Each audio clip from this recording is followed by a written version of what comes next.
Hello, dog lovers, and welcome to Muttz with Mannerz Canine Academy Podcast, where we'll share dog training tips and educational information to help you raise your pup, young or old, so they can be a loving part of your family and your community for life. I'm your host, Corey McCusker, canine coach, and today I'm thrilled to have with me once again Karen Baxter, dog trainer and behavior consultant. I'm welcoming Karen back, and she's done a few podcasts with us. Karen is the owner and head behavior consultant at Unified Canine Behavior Center, which she founded in 2022.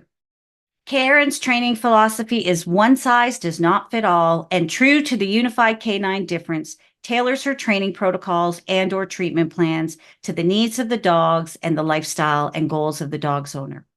Her positive and fair techniques are designed to bring out enthusiasm in each dog so they learn to love training, which results in building stronger relationships with their human based on trust.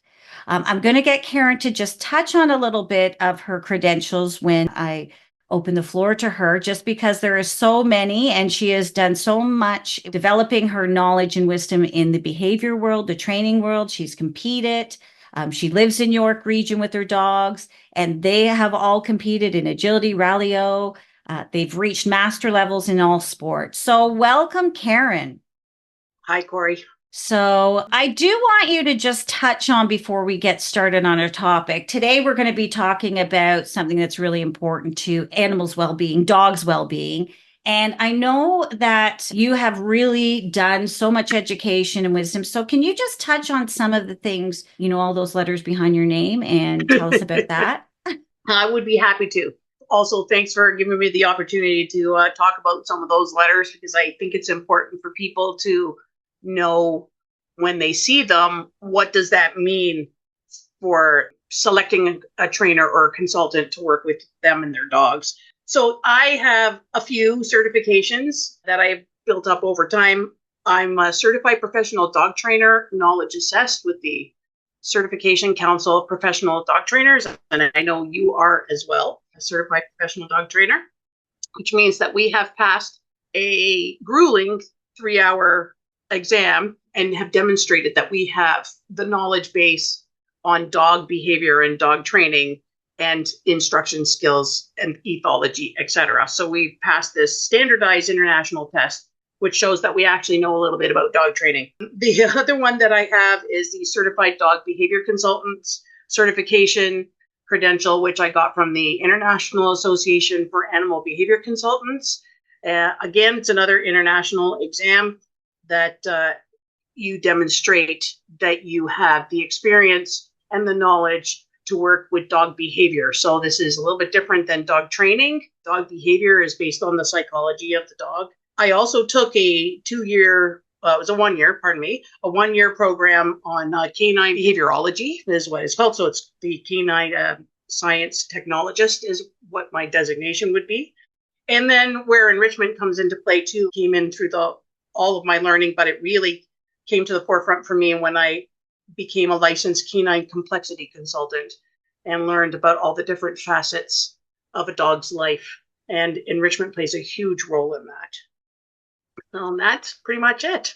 That's pretty good. I'm impressed. And that's why I'm glad you're one of my colleagues, because you're someone I always call upon when we do have cases that we meet that are a little bit more complex, you could say. So you mentioned enrichment today. That is what we are going to talk about. Muttz with Mannerz is all about enriching the lives at both ends of the leash. And we're going to talk about the dogs and how we can enrich. I mean, Karen, you and I work with so many dogs and their owners. We teach, we train, we provide social activities and solutions for them, because it really is about building a solid foundation to have those well-behaved and balanced dogs.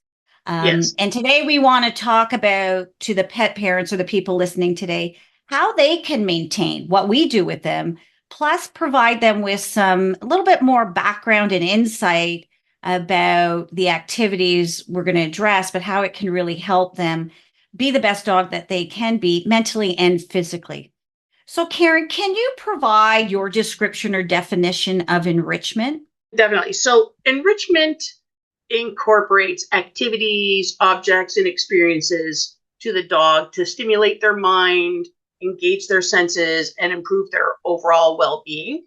in order to be classified as an enrichment activity, it needs to mimic natural dog behavior and environments and to alleviate stress and anxiety, right? And the dog has to have the opportunity to choose it. So it's different than, I'll give you an example, a structured walk on a 4-foot leash out in the environment, like out in your residential area, is not technically an enrichment activity because they are not given any choice in that walk, right? They have to follow human rules, right, in order to do that walk. So yes, it gets out a little bit of energy and it definitely gives them a change of scenery and it's still good for them. It's just not enrichment. So that's the difference, right? So enrichment needs to be a part of the overall well-being and care of the dog, right? A walk in the residential area is still a good activity to do. It's just not an enrichment activity. And, I think that we're going to get into why enrichment is important. But, there's where so many people say, oh, I take my dog for a walk 3 times a day. So let's talk about why enrichment is so important in adding this into your normal physical activity. Yeah, so enrichment is important because it improves the physical well-being of the animal and promotes good health. It reduces stress, reduces the chance of injuries because it is not, I'm going to use the word forced, and I don't mean it to sound as harsh as that does, but when they're on a leash and they're walking with us, we are controlling the pace, we are controlling how far they go, how long they walk for, whereas a natural walk where the dog is choosing, they're moving the way that they would naturally, and they are doing things that they would, so they're altering their pace. They may run more, which is actually better for them because humans are slow, right? They may stop and investigate things more often. They may take breaks, when they need to, because it's based on their opportunity to choose it, right? So it is, it's good that way. Like I said, it does reduce stress and stress-related behaviors, right? So because stress can negatively impact dogs' behavior, right? That's where you get the excessive barking or chewing, stereotypical behaviors like tail chasing and a little bit of OCD, right? Behaviors that usually results from stress. So by providing them a rich life, then it helps to reduce any negative impacts of stress, and it increases their expression of their intrinsic behaviors. And what we mean by that are genetic behaviors that are natural to a dog, or for instance, natural to the breed. So something that they've been bred to do, like border collie chasing a flirt pole would be an example of a natural behavior that the dog gets to do that is bred into them genetically. So if they don't get the opportunities to express those behaviors they've been bred to do, it can cause a lot of stress and frustration in the dog. So if we incorporate activities to help them express who they are, basically, then they are going to be less stressed and a more well-balanced dog. Okay, so stress. I mean, I've seen it in our daycare. I've seen it in training classes. I've seen it in, clients I've worked with. Let's talk about the impact. And let's expand a little bit more about that and its effect. I think, Corey, you could probably also testify to this as well. But what we're seeing, I think, in the industry is an increase in stress-related behavior issues with dogs. There's a lot more leash reactivity. We see a lot of dogs with general anxiety issues, dogs that are destructive in the home. They're licking their paws a lot. They're chewing at themselves, just et cetera, et cetera. The list goes on, right, of behaviors that we see in dogs that can all be attributed to stress. Our environment in the human world is very stressful for a dog. It's not natural for a dog to live the way that we are asking them to live. They are in a home, let's say, 2 people, and they have to go to work, and the dog is in the house for 8 hours doing nothing, right? While they're gone to work, then humans come home and they're tired, but the dog's been sitting there for 8 hours. So if we don't give that dog opportunities then to express themselves, get out that extra energy, use their minds, etc., then it's going to result in frustration and stress-related anxiety disorders and behaviors. So I like to say to people, imagine if you woke up every day and you got to go for a little 15-minute walk in the neighborhood. I gave you some breakfast, And then I said, see ya. And there's no TV, there's no cell phones, there's nothing for you to do at all. You just have to stay there and do nothing all day, right? How are you going to feel? You're going to start to feel tension. You're going to you're going to be bored, right? You're going to be looking for things to do to keep yourself busy, right? And over time, that stress is going to have an impact on your life. So dogs are no different, very similar. Yep. Yeah. So true. So true. A lot of people can get their dogs used to the routine, but there is that frustration that could build out. And depending on your dog, it can really build up, or you can just have a chill dog. I know there's 5 areas when we're talking about enrichment that it's categorized in. So can we dig a little bit into what they are? So let's just talk about what are the 5 areas. Okay. So the 5 areas of enrichment are social, cognitive, physical, sensory, and occupational. So that comes from Purdue University, put out a list. That's where that list came from. Can we expand on, what social means? Or maybe we talk about the activities and just give the listeners today some more examples. Yes. All right. So social enrichment means the dog is given the opportunity to interact with other dogs and people safely and positively, right? So again, remember, it's all about opportunity and choice, right? So it's just so if they're alone all day, that means they have had no opportunity and no option to interact with anybody, right? So that's an example where the lack of social enrichment can have an impact on a dog, right? But being with people, being with other dogs, those are opportunities for the dog that has an opportunity to go and satisfy their social enrichment need, right? Then there's cognitive. Cognitive is mental, right? It's mental activities, stimulation, problem solving, right? Anything that allows a dog to think and use their brain. That's a cognitive enrichment activity. Physical opportunities to engage their body, expend energy, all in a natural way that dogs would do anyways, right? So running is a good example for dogs that like to run, right? Dogs that like to walk a lot, giving them chances to migrate, as we call it, is a good physical activity. Sensory is engagement activities involve all their senses. So that's scent, textures, sounds, taste. Any of those types of activities are good from a sensory perspective. And occupational is opportunities to express those intrinsic breed-specific behaviors that I mentioned earlier. So like the border collie getting an opportunity to stalk and chase, right? Or a Malinois giving an opportunity to bite, right? Because they're bred to bite. Those are occupational opportunities that we want to give to a dog. Okay, great. And so some of the listeners today may be going, wow, okay, I better take a look at this and think if I need to add something enriching to my dog's life. So if an owner was going to develop a plan or something, or just decide to do this, how would they go about it? In order to develop a plan, the first thing you want to do is look at your dog today. And let's look at what are the things the dog is doing today that are good, desirable behaviors, and are there any behaviors that are undesirable, right? And then with those undesirable behaviors, is there something we need to do to give those dogs an opportunity to express themselves that will then change that undesirable behavior into something more positive for the dog and less undesirable for us, right?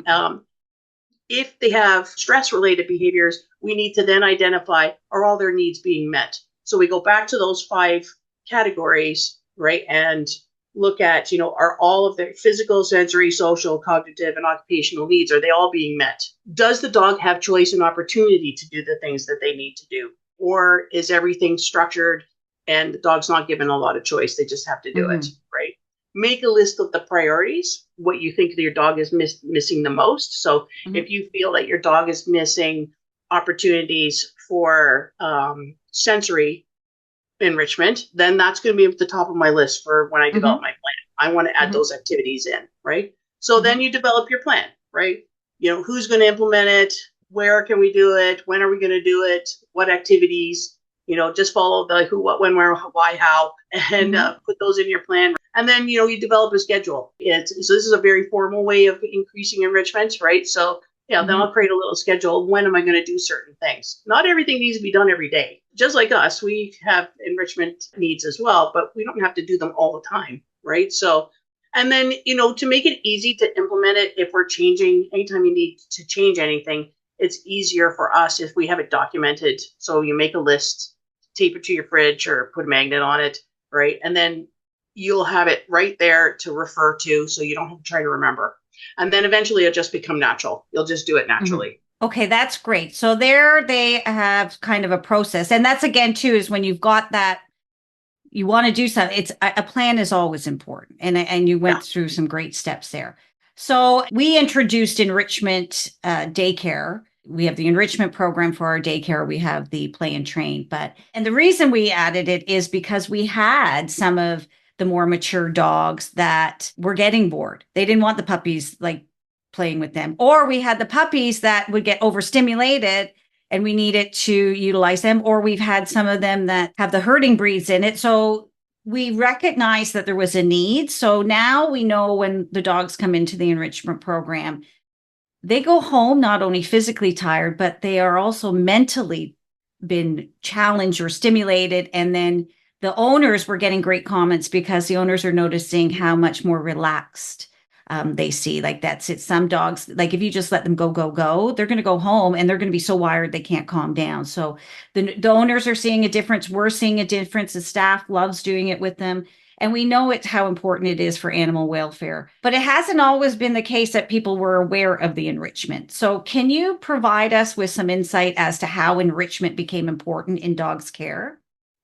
For sure. Sadly, in human history, animal welfare has not always been important. We, really used animals for our benefit and to our advantage, and we've not really spent a lot of time thinking about what's good for those animals. So really, in the history of enrichment, only really started about 100 years ago. So it started with Robert Yerkes, who's a psychobiologist, and he was studying primates, right? And he observed that improving the physical well-being with the primates improved their overall behavior. So he put in apparatuses into their enclosures that gave them opportunities to climb and do things that primates will do, right? And he noticed that there was an improvement. So that was back in 1925. So then psychologist Donald Hebb's rat study observed that rats raised in homes versus rats raised in a sterile lab scored higher on cognitive tests. That was back in the 40s, right? So already we start to see how from the 1920s on that just small improvements in the animals' lives resulted in a much greater, richer life for the animal. And then overall, their performances were better and their behaviors were better. Back in the 1960s, B.F. Skinner, which most of us have heard of, his students observed emerging complex behaviors that could not be explained by whatever work they were doing with the animals. It couldn't be explained by conditioning. And B.F. Skinner was known for really making conditioning a household word, right? So well-fed animals, for example, still foraged. Well, why would they forage, right? Well, that's because that's a natural behavior that they would do. So even though they're well-fed, they still like to forage. And I think most of us who have dogs have seen that as well, right? So we feed our dogs their dinner and then we take them outside and they still sniff around for food on the ground, or they'll still go to training and work for food, right? So it's just natural. It's just natural behavior for a dog to forage. So that's a really good example. Really, what happened from there is those ideas started being implemented with zoo animals, right? So in the zoos, especially once we get into the 80s, right? In the zoos, they really started implementing enrichments, changing habitats to make it more natural for the animals. And they saw that they had less stress-related behaviors from the animals in the zoos when they provided them with a much more enriching environment. And then fast forward now, we bring it to dogs and we have started implementing it with dogs. I would say it's probably only been, would you say, Corey, 10, 15 years where that's become a big deal to start adding enrichment for the dogs. Yeah, I think so. Yes. And again, too, I'm saying too, it's part of my day-to-day life, even with my own dog, but I'm saying too, is I'm seeing it so much more with owners, like at what's available. So you know what, let's talk about those 5 areas, because that was really interesting information. But let's talk about the 5 areas that you mentioned, and let's provide the listeners today with some ideas they can incorporate into their dog's life. Right on.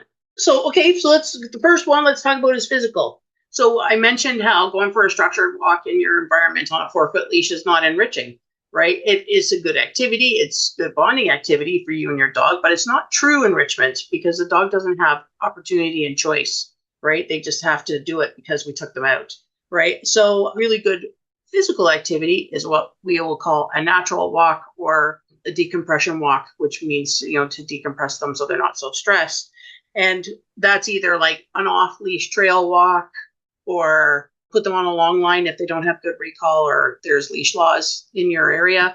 You put them on a nice long line. You take them to a nice natural environment where there's grass and trees and, things like that for the dogs to walk at their own pace, right? And rest if they want to rest. We don't actually interfere that much. So we're not giving them cues. We're not asking them to do anything. We're just giving them the opportunity to walk at their pace. When they start to rest and decide that they don't want to walk anymore, we don't make them, right? We just, that's it, we're done. So that's one activity. Some dogs really like to chase things and play fetch, right? Or they like to go to the dog park and play with other dogs. That's a physical, it's got more than one, but it's definitely a physical activity because they're running around and playing, right? And plus there's a social enrichment component to that one as well, right? Because they're playing with the other dogs. Same with playing fetch or doing agility or anything like that, where the dog wants to do it. They love it. It's their activity that they enjoy. And there's also a social component because they're doing it with the human. Sensory is things like scent detection. Like I mentioned, the foraging. You can do scatter feeding in the grass and let your dog, search for food. Putting like some very gentle diffused odors in the like essential oils. But if you're using essential oils, you be really careful because if they're not diffused, they are super strong, and dogs' olfactory centers are much stronger than ours. So then it's no longer enrichment because it's too powerful for the dog, right? Music and singing is a sensory thing that you can put on those like nice rain sounds and things like that. If you're going to be out, you can put on, there was a study done and it showed that playing soft classical music versus like hard rock, for instance, right, is calming and soothing for a dog. I personally have used singing lullabies and watched as dogs completely relaxed from singing them a soft lullaby. Those are really good sensory types. Like the scent detection is great for dogs who really like to use their nose.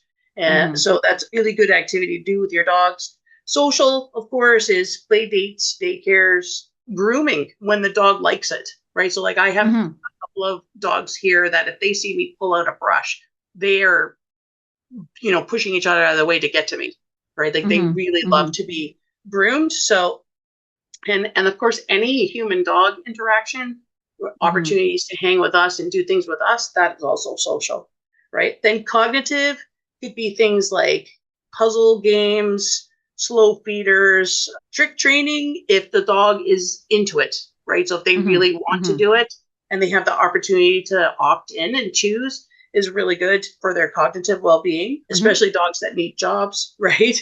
Then there's the job specific stuff. So if which we'll go into, which is the occupational, dogs who are highly social may like to do like therapy dog work, right? Then there's the working dogs who like to do like search and rescue or sheep herding or, all of that. So if they don't have those opportunities to do their actual occupation, because these days we've taken a lot of their jobs away, there are artificial ways to provide that same enrichment to a dog. So again, I'll use the herding dogs as an example. Flirt pole work is good. Agility is good. All of those things are really good for them. Scent dogs who like to search and rescue dogs is what I had there for a job. You can do things just even in your own backyard where you teach them to find things and you can hide stuff around in your house and things like that, which gives them a job.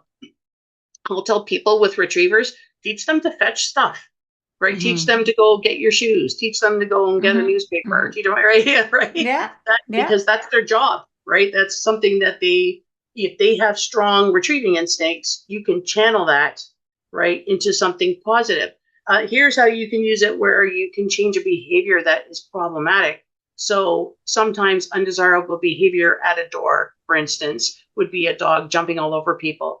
So I have a client who has a retriever, and we taught that retriever to go get a pair of slippers that are his. So like nobody wears these, they're for the dog, but they're kept with the shoes, right? And he's told to go and get his shoe, right? So when somebody walks in the door, he naturally turns, goes and gets his shoes, and now he's not jumping all over everybody, right? He's just standing there with the shoe in his mouth, wagging his tail. So that's an example of using enrichment to help change undesirable behavior.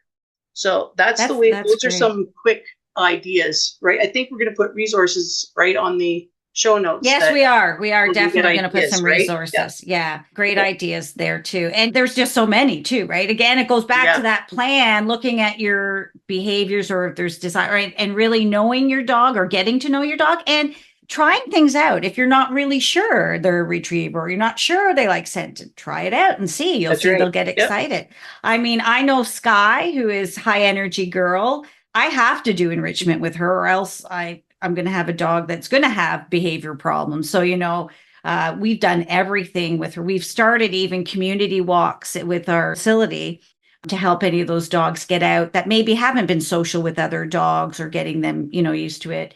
We have the Women in Dog Circle hikes. Sky has done trick training, agility, scent work. I mean, both of us, I think, offer these in our facilities for our clients to come and try out and do some enriching activities with them too. So we'll definitely provide those resources in the show notes. And Karen, I think this is something that people, if they make it a priority, it doesn't take long. I mean, enrichment activities can be simple. You can incorporate it into your daily life when you're feeding your dog. Maybe using a slow feeder or, using their kibble with the puzzle games that you have. When you're going on a walk, you talked about scattering in the grass. We call that a snuffari. Go and have a little snuffari in the grass with them too. So there's lots of things, even adding things if you've got a fenced in backyard, doing some stuff out there with them. So lots of things you can incorporate. And it really is about the well-being of the dog.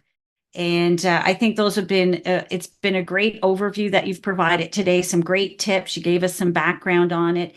Is there any final words or tips or advice that you can leave the listeners with today in regards to the enrichment? The one point that I keep, pointing out is make sure that the enrichment is natural and is something the dog likes to do and is going to want to do. So you got to have the opportunity to choose to do it, right? It's not something we're going to make them do. It's something we're going to give them the opportunity to do, right? That's the key. And again, just more to your point, it doesn't mean that you have to set aside, 3 extra hours a day to make sure your dog has enrichment. Be creative. Try different things, see what your dog likes. As you mentioned, we'll put those resources where people can get a ton of ideas on enrichment, right? So one of the websites that we're going to post out there it's called 100 Days of Enrichment. So you can really see how varied it is and really get some really great ideas about how to provide those opportunities for your dog. Excellent. Thank you so much, Karen, for joining us today. I know you're one busy person. I want to really thank you for sharing the knowledge and wisdom for the listeners in regards to the enrichment. I'm going to have you on again because you have so many expertise that I like to share with pet parents. And so for those listening, if you want more information about Karen and Unified Canine Behavior Center, please visit the website www.unifiedk9.ca. It's provided in the show notes too. Thanks to all the listeners today for joining us and hearing how we can improve your dog's well-being. If you would like to learn more about Muttz with Mannerz Canine Training Academy and what we offer, please visit our website at www.muttzwithmanners.com. You can find other blogs and podcasts to enhance your knowledge and education about your pup. If you're interested in hearing a topic that we may not have covered on our podcast, or you have questions, please reach out to us at info@muttzwithmanners.com. Our goal is to enrich the lives at both ends of the leash, and today we've provided you with some tips on how to do that. Karen, thank you so much for joining me. And again, thanks, listeners. Everyone, have a great day.